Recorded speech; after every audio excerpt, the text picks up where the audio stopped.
Hello, I'm David Driscoll. In this video, I want to talk about communication skills, and more specifically, I want to talk about the skill, and I emphasize that word skill, of listening, of being able to demonstrate your understanding, to prove that you've listened.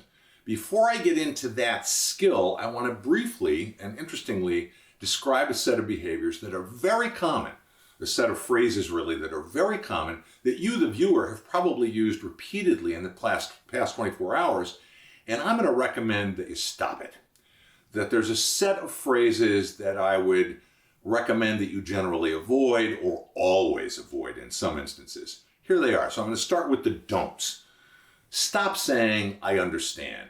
I know how you feel. I know exactly what you mean. I hear you." These are phrases that we hear all the time. I hear you. I know what you mean. I'm listening. And we hear these phrases all the time. The problem with them is that they offer no proof. They're claims, and they may be well-meaning, but they don't necessarily demonstrate the fact that you've listened. These are easy phrases to say, and they are, in my opinion, most often meaningless. Now, those are some phrases to avoid. There's other phrases that I would suggest you always avoid, that these are phrases to take out of your vocabulary completely. Here's some examples. Relax.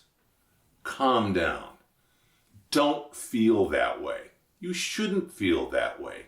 Been there, done that. Or the worst, welcome to my world.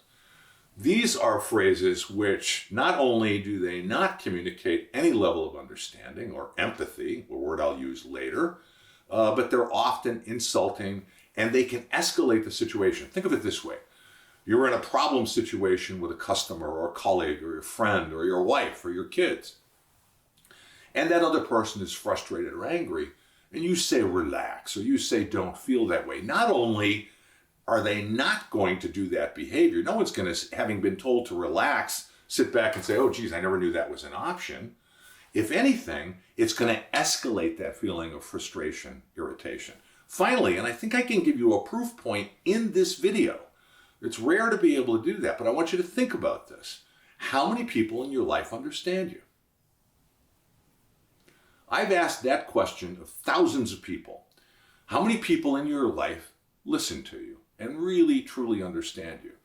And it is not zero, typically. Typically, we have people in our lives who we do believe listen to us, who have demonstrated their understanding once or twice or repeatedly or routinely. But it's rare. It's never a dozen. It's never 20 or 30 people. It's usually a pretty small group of people. It often includes pets. So it's a rare thing. So now think about this. Contrast the frequency that we hear these phrases, I hear you, I understand, I know what you mean, with you actually feeling understood. And there's a tremendous mismatch. That is, we hear people claiming to understand far, far more frequently than we really feel understood. So what do you do instead? You demonstrate your understanding. I've used that phrase before. You demonstrate empathy. And again, I will define that term pretty much right now. And it reflects the fact that almost everyone shares the desire to be listened to be understood. At the same time, it's fairly rare. One thing that listening is not is waiting to talk. Listening is a skill. And I'll describe some ways for you to demonstrate this skill, but understanding that it's a skill means that you can learn it. You can then practice it. As you practice it, you can become more proficient, and thus you become more effective. And that practice can be lifelong. So what do you do instead? You demonstrate your understanding. How do you do that? I'll give you some examples. One thing you can do is simply reflect, and that's a term I'll use, reflect, much like a mirror. You can reflect what you've heard verbatim. Now, I wouldn't necessarily recommend this as a uniform way to respond to the input of another person. But let's say you're a telephone representative. I've used this example before in other videos, and the customer gives me a number. Well, reflecting that number verbatim communicates the fact that I've listened, I've understood, I've taken the information. There's a level of reassurance. Think of yourself at a restaurant when the wait person reflects verbatim what you've asked for, your order. I feel now comfortable that I'm going to receive what I've ordered. So that's verbatim. I can do a simple summary. just listening to what another person said and summarize what I've heard. Add nothing, delete nothing. I can use disclosure. That is, I can relate an experience that I've had that compares favorably. You got to be careful with disclosure that you don't hijack the conversation, but it is a legitimate form of demonstrating empathy if you've had a common experience with the other person. I can use a linked question. So I can say something like, well, when you said X, what did you mean by that? Or tell me more about X. I can use an interpretive reflection. Now, an interpretive reflection is additive. It interprets what the other person said and goes into meaning. I can use a facial expression. As simple as someone looks concerned, well, I might reflect. That's called a behavioral echo, that expression. I don't want to go to extremes on this, but that's another way to show your understanding. Or I can simply use silence. I call this the shut up technique. Just be quiet. Let the other person talk. Now, having described these ways of demonstrating your understanding, the empathic reflection, let me give you some examples, real specific. So let's say I'm speaking with somebody who is upset, angry, a little frustrated because he or she feels they're being micromanaged. And so they come to me and they say, well, my boss is always looking over my shoulder.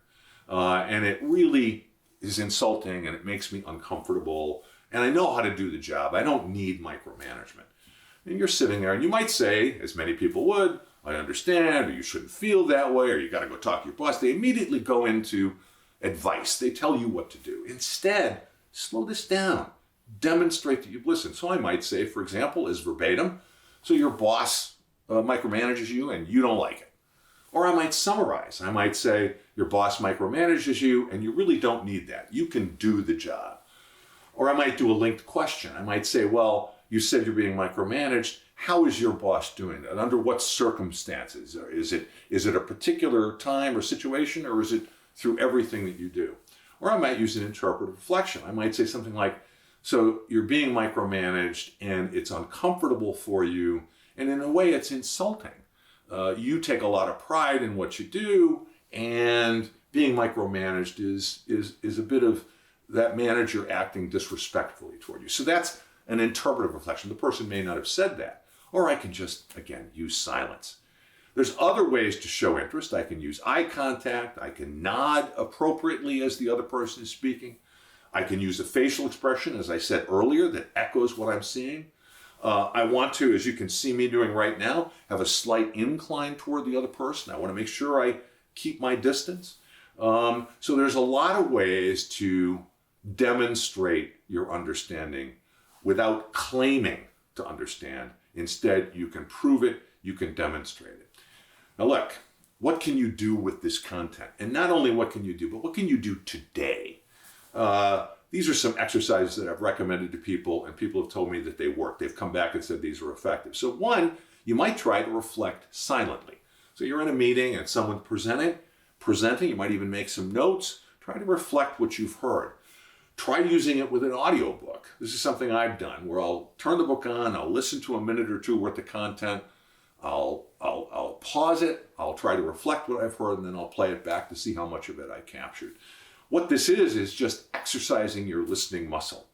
One other method I would suggest, I tend to not like techniques because they can become artificial, but starting your sentence with the word you as opposed to I. You don't like being micromanaged. You feel that you have the skills to do the job and you don't need someone looking over your shoulder. So these are examples of just using the word you instead of the word I. If you've got something from this video, and I've certainly given you some prescriptive ideas of using an audiobook or reflecting silently, replacing the word I with you, make sure you hit like and subscribe. And I want to assure you there's a lot more to come. I'll be digging into this content in a lot of the other videos that I do. Thanks very much.